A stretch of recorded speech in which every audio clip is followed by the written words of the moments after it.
Hi, everyone. Welcome to the podcast. I just wanted to give you a quick heads up today. We're going to be discussing some pretty sensitive topics around things like sexual abuse and suicide. If that's a trigger for you, please listen with care.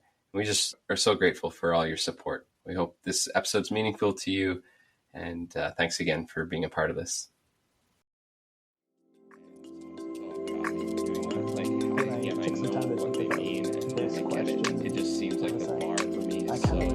Alright, let's do this. Hi, I'm Jason. And I'm Jordan. And this is Not Part of the Plan.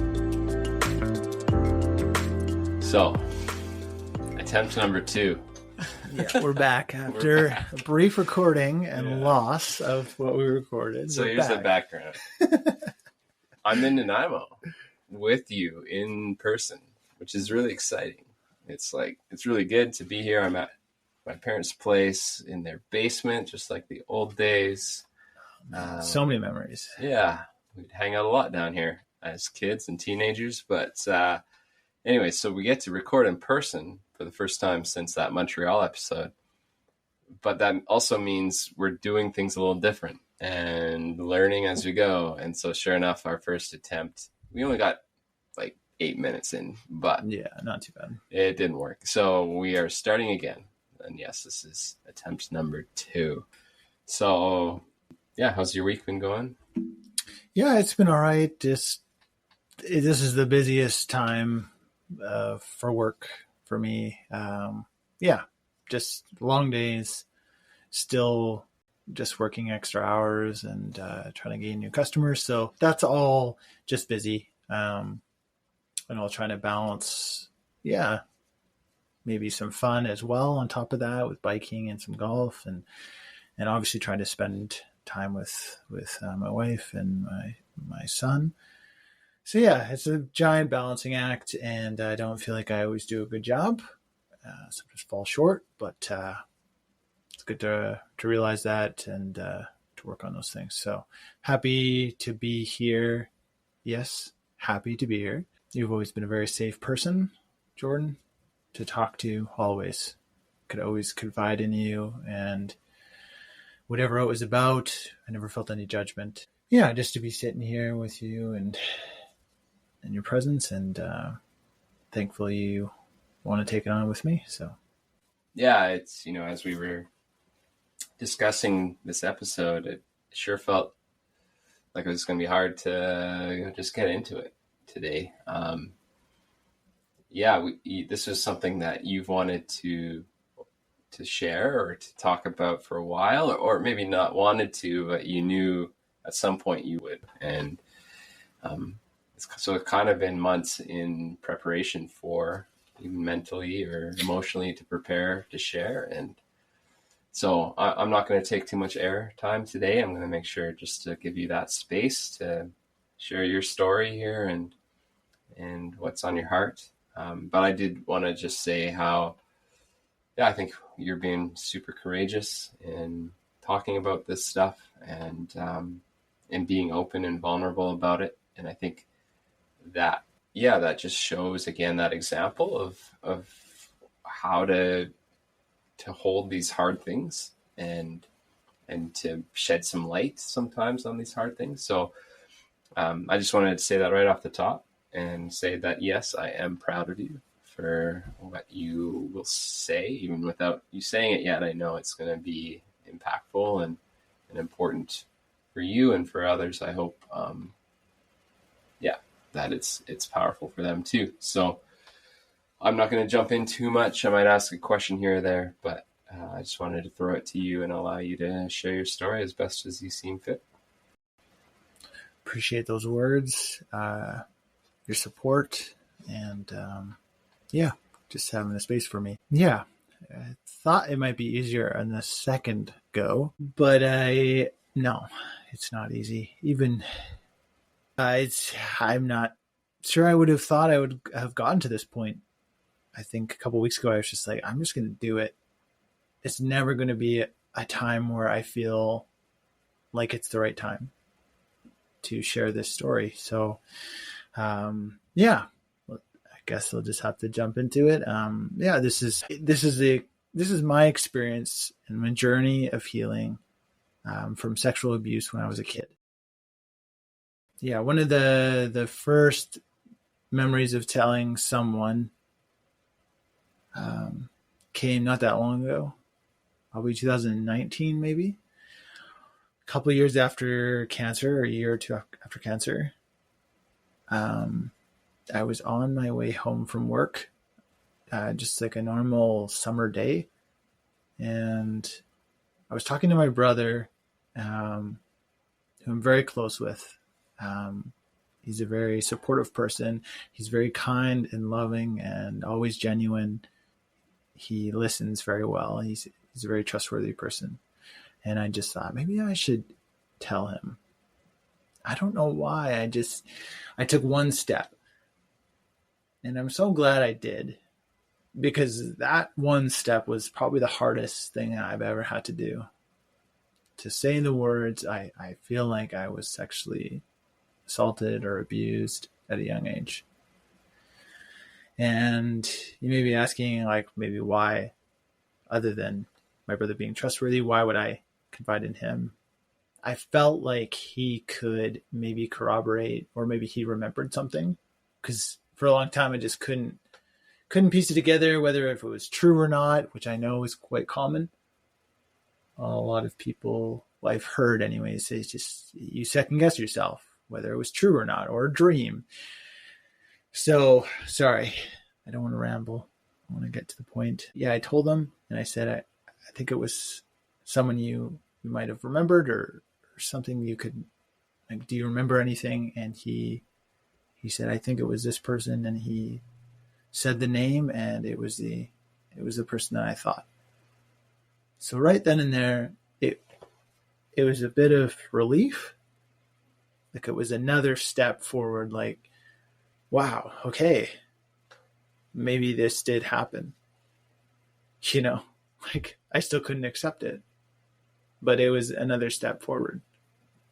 Yeah, I'm glad I took that chance to tell him. And I don't remember too much what else happened in that conversation, but yeah, I was thankful that he was honest, and he did have some vague memory, maybe not if memory of it happening to me, just maybe that something was off about the scenario. So yeah.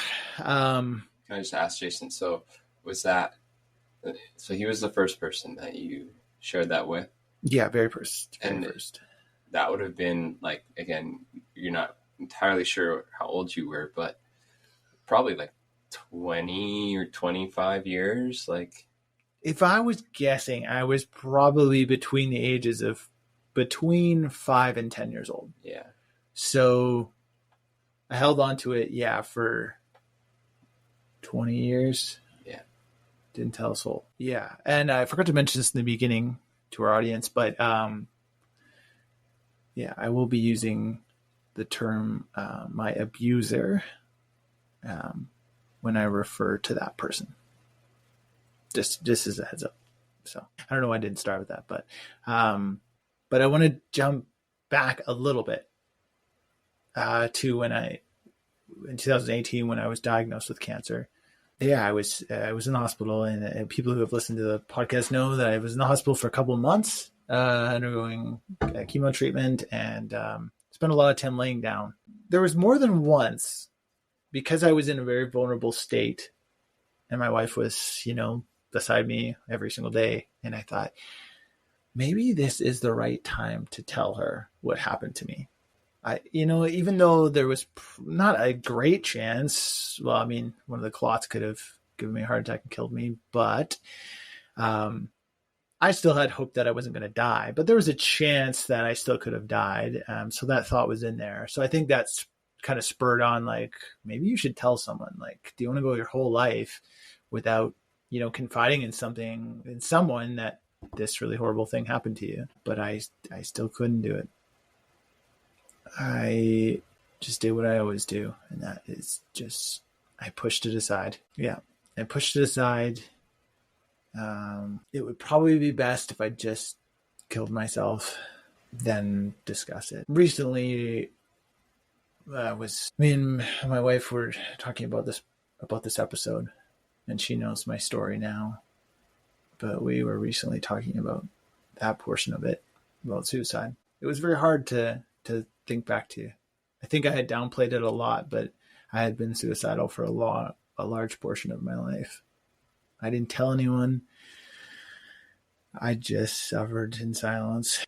I know we were talking about that last week, just how hard to remember, and I think it just shows how much strength and how much destruction abuse has on kids at an early age. I would have rather died than discussed it. I had built up this huge wall. Not that there wasn't probably opportunity to tell people what was going on in my life. I got in my notes, like, how fucked is that? Like, that just, when I think about it now, it's just so disappointing. I can't think of any other word that could describe it better. I wish I could have gathered the strength to tell someone about it. Are you disappointed in yourself that you didn't share with somebody earlier? Yeah. Which seems even more messed up too, because it's like, if I was discussing this with my wife, she'd be like, this is a horrible thing. So it seems weird to be disappointed in myself. Like I'm taking on the blame, which probably is also common, like I blame myself for a long time, thinking maybe I did something to make this happen. Right. Again, I know these are probably all very common things, at that age too, right? Like at a young age, it's probably like confusion is probably the best word, right? Like a lot of confusion, at that age that something happened to me that didn't feel right. Yeah. Like kids are not stupid. At a very young age, kids know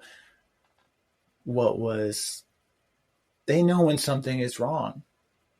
They totally do. And again, right? Like, so I think that just plays so much into it. And then, this kind of segues into just that impact it made on me as a kid. Like thinking back now, because I've been thinking about this whole journey more in the last, 5 years now, and seeing a counselor about it, and it's brought up more. I have the memory of just, I didn't want to change in front of kids, like at the pool.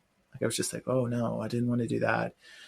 Which again, like someone looking from the outside would probably be like, that seems pretty normal. Like that's definitely, not always a sign of abuse, but again, right. And just the feeling of shame and like it was my fault. Like I definitely remember that, like shame and just the uncomfortableness of remembering it. And again, there was probably a length of time where I probably had forgotten about it, or just like, because I think your brain probably is trying to protect you during a really traumatic event. One thing that I do really remember, which is extremely hard for me to say, was just like the attraction to like other kids my age, like other male kids my age, and that was also like very confusing. Like I didn't understand it. Like I was just like, well, why? Like for some reason I just couldn't understand that, and it was just negative to me. It was just like, well, I must have been a freak, like you were, boys were with girls, like it just played into it, and it just made me think something was wrong even more, to the point of where I hid away even more. I never want to discuss that. I have some key memories growing up that are just so hard for me to think back to, because that's all I can remember, which is really like just feeling alone. That's maybe the best word. Like it took many years, he said, until you were able to finally tell somebody about it.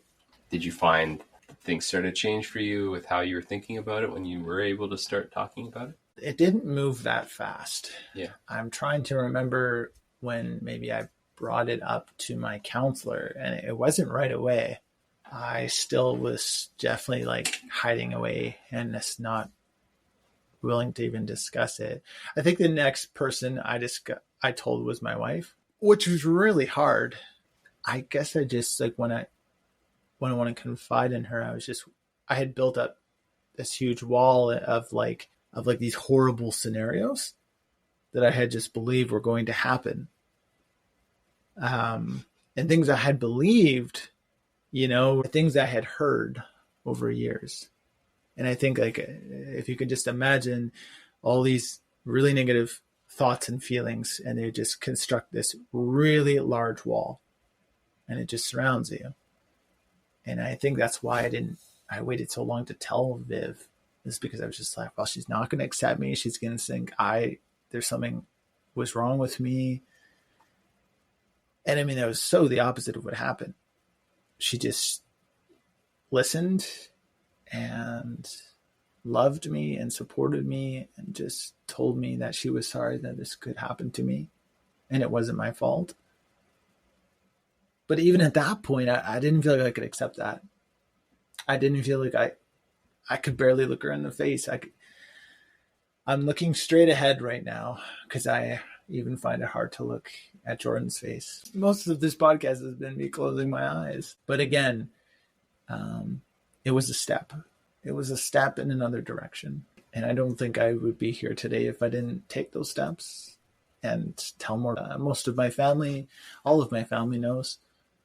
And they're supportive and loving and kind. I think that's just what it is. When you have something traumatic happen to you, there's a lot of emotions. And you just start believing these things that are just like, there's no way that that's true, but you just have all these emotions. And like I said before, you are doubling down on emotion, and you just go in these circles. So the more I discussed it and talked about it, it took some time, for sure, years. I'd eventually, Viv would, say to me quite a bit over that year, like, maybe you should see a counselor.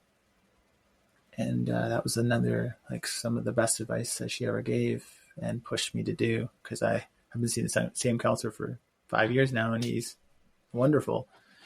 So yeah, as I started to open up in conversation with him, it definitely got easier to just mainly to talk about, but maybe to think about. It was a reminder I didn't have to always think about it all the time, because I think that's where I was really struggling with, where it's just like I would get into these depressive states. I learned more about myself and how to manage, when I'm in a bit of a funk or thinking about things. But one thing I wrote in my notes that I thought was really important, there was quite a bit of time where I couldn't, when I looked at myself in the mirror, I could see my abuser in like I was that person. Which I think is also can be common. But I almost just like tried to, like, maybe I'd grow a beard or change my hair or something, like anything to just not see that. Yeah. It can have some like really long lasting effects. Do you find that it's been helpful to try and work through more the specific details about it, or is it, there are these gaps, and is it good to have those gaps, or would you rather know like more of the timeline or the facts of what happened, or is it more something that you just want to kind of put as like I don't remember everything, but that's okay, like maybe that's for the best? I'm just curious if your counselors kind of shared more about that too, or what's kind of the best way to approach that. Yeah, because I've definitely asked him about that, because again, I feel like I've said the word common a ton in this podcast already, but the gaps that are missing in the story, that happens a lot. But of course at a young age too, right? Like I already have a lot of gaps because of like losing my dad. So there's probably even more because of that. But Mm-hmm. I I feel like your brain probably just is trying to protect you too, right? Like Mm-hmm. that's why I can't remember. Like I can remember quite a bit actually, but I don't find it very productive to like want to know more. Like Yeah. there was a part of me that did want to know more, and I would a couple times I actively really thought about it, and then I was like, okay, no, it's not worth it. I don't want to know more. The biggest hurdle of this whole journey has been accepting that it happened. Mm-hmm. And even to this day, there are days where I'm like, did it happen? Mm-hmm. And I can recognize really quickly that that's just an annoying, intrusive thought. And it did happen. And then I can just put that thought somewhere else. I don't need to think about it anymore. Yeah. So before I would probably really labor on that, and just then now it would trigger this whole long list of other things where now I can just be like, no, it happened. We discussed this. Plenty of people, well, one, like we figured it out. I don't need to think about it anymore. But up to that point, right? Like it was really tough too, right? Because I even had a thought there was more abuse from a different person. And that was extremely hard too. Because I was like, and that was even less memory. And, asking my counselor, like, where do I go with this? Like, I need to know. And he was just be like, well, there's a chance you're not going to figure it out. Yeah. And maybe you're going to have to be okay with that. So thankfully for that, it wasn't as clear. It could have just been like an uncomfortable situation. Right. With the first person I talked about, my abuser, it was very clear. Right. Now it is very clear, as before it wasn't. But imagine all that though, like just the doubt or the shadows that surround you. It just kind of makes you question yourself, or it makes it hard for you to trust yourself in a way. Yeah, it definitely does, right? It just took so, I guess, like when I look at like this story of a traumatic event, right? Like anything, it's just like 5 years seems like a long time. Well, like my whole life seems like way too long, like I'm just doing it all over again. I put pressure on myself to like, now that I've talked about it, like, okay, I'm on the healing journey, but like, no, like there's still days where it's hard. And there's still days where I'm falling into the same traps that I fell into when I was a teen, in those thought patterns. So it takes time to break from kind of like what you've trained your brain to do for a really long time, which is to put a giant wall up and to believe that there's something wrong with you and you caused it. So would you say that's part of your motivation for wanting to talk about it on the podcast?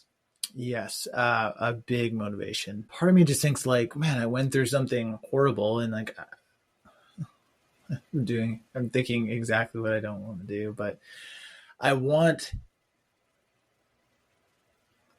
something to come out of it.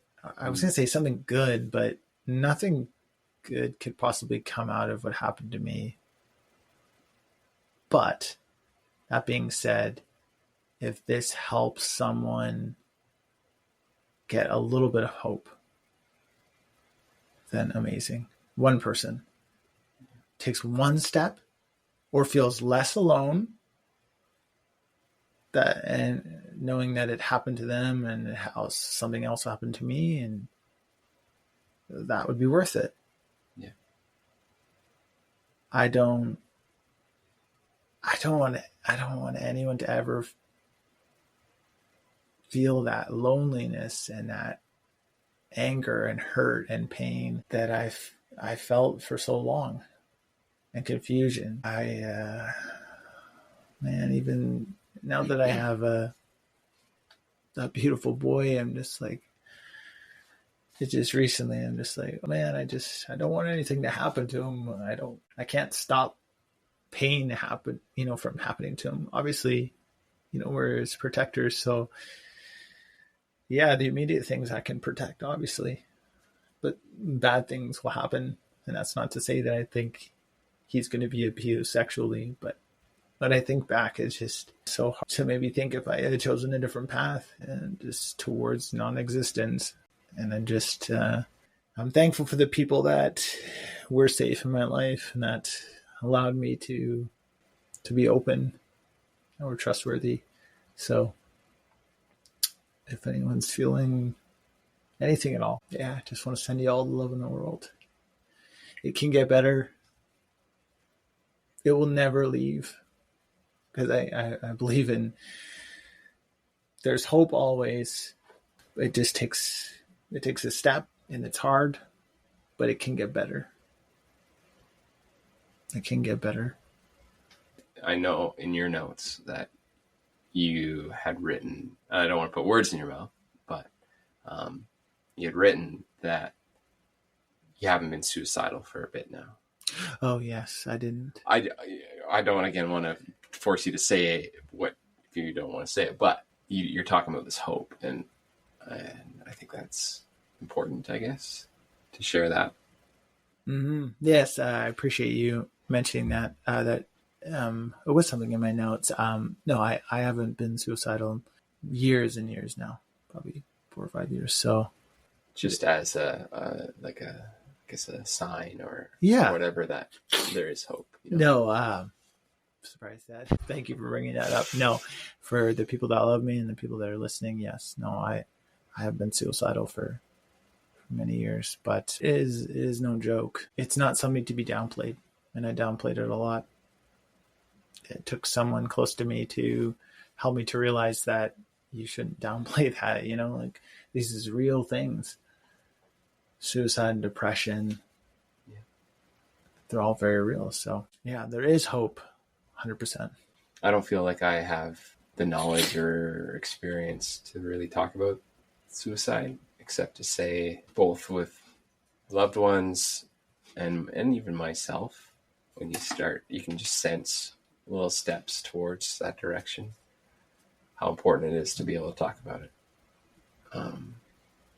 But as we're hearing, right, like how hard it is to talk about. And maybe that's, again, like why, I think even us, we talked a lot about, like, is it worth it to do an episode like this? Like, what is there to be gained by just talking about this? But you said it, and I would echo it. Like, if the only thing is to try and show that these things need to be talked about for people who might be going through this right now, like, that's enough of a reason to take a chance on that. And I say that confidently, and this isn't my story, but I know that's me, I hope, echoing what you've been sharing with me too, and sharing on the podcast today. It's like, that's the motivation, to try and model the strength and vulnerability to just say, I'm not okay. Like, this happened to me and it's awful, and this is what it did to me, and I'm still holding on to these scars. I'm still wounded. Maybe I'm still bleeding. And it's only through talking about it that we even give ourselves a chance to start to heal. And so that kind of leads into the second thing I was going to ask you. It's just, if you have to say something to somebody out there who is in a spot that you were in however many years ago, just in your lowest moments, is there something that you would want to say? It's a lot of pressure maybe to put that on you right now, but just that you're loved, you have purpose, you're special, you have so much life ahead of you, no matter where you are or what your age. You have a purpose, and this doesn't define you. This isn't your fault. Yeah, but there is hope. Just beg that you take one step. Just take one step Doesn't have to be a big one. Just one step. You have people in your life. Just find someone safe. You say it very flippantly, like, just find someone safe and talk about it. But again, it'll take time, but it can get better. I'm proof of that. I spent 20 plus years never talking about it. And I'm sure there's other people that probably just spent their whole lives never talking about it longer. Yeah. So. Thanks, Jason, for sharing your story. Those are powerful words to end with. And I can see the emotion in you as you've shared. And again, just the courage to share these things. Thank you for that gift. It is a gift that you are giving me and anyone who might be listening, in the delicate gift that you are giving us. So I'll do my best to hold that with care and to protect that too. I believe all those things you just said. I just hope you hear it for yourself always too. There's one thing I want to end on. In the beginning, when I told my counselor, he reminded me that because it was so long ago, it would be hard to bring charges against my abuser. And over that time, over the last many years, there has been plenty of anger, almost like fantasies of anger against my abuser. And I'm sure that's just the stages of it. But when I thought about it with the podcast, I thought, even if my abuser was charged, it wouldn't make me any happier, to be honest. To say this person's name, to make him feel like how I feel, I don't want that anymore. Which seems weird to say. Like, I have every right to be angry. But if I know anything, it's about love. Love will help me heal, and that's where I'm at right now. So I want to just end that. Yeah, feel like we come back to love. Very powerful thing. Thanks for sharing, Jason. Thanks for listening, everyone. This has been Not Part of the Plan.